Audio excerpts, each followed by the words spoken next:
ত্রিপুরাকে নেশামুক্ত করার জন্য ত্রিপুরা পুলিশের তরফ থেকে যে একটি ইনিশিয়েটিভ, সেই ইনিশিয়েটিভের অঙ্গ হিসেবে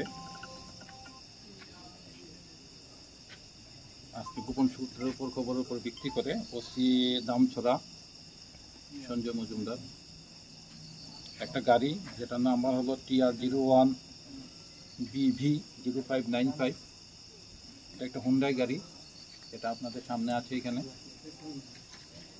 সেই গাড়িটাকে ডিটেইন করে তল্লাশির সময় সেই গাড়ির থেকে টোটাল 177 কেস হিরোইন এটা সিজ করা হয়েছে।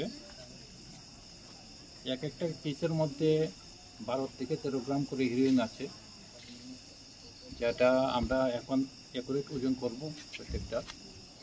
ইনিশিয়ালি এখানে 2 কেজি 150 গ্রামের মতো হিরোইন আছে। অ্যাকুরেট ওজন করলে একটু এদিক সেদিক হবে। এটা খোলা বাজারে বিক্রি হয় না, কালো বাজারে যে বিক্রি হয় প্রায় 25 কোটি টাকার মাল আছে এখানে। গাড়িটাকে সিজ করা হয়েছে। গাড়ির মধ্যে আমরা 2 জন পেয়েছিলাম, একজন শহীদুল রহমান, বাড়ি সোনামুড়া কুলুবাড়ি, আর একজন জসিম উদ্দিন ঠাকুরমুড়া সোনামুড়া। তাদের 2 জনকে অ্যারেস্ট করা হয়েছে। দামছড়া থানাতে একটা NDPS এর কেস নেওয়া হয়েছে। সেই মামলাতে আর যারা যারা যুক্ত আছে তাদেরকে আমরা অ্যারেস্ট করবো, তদন্ত চলছে। ধন্যবাদ।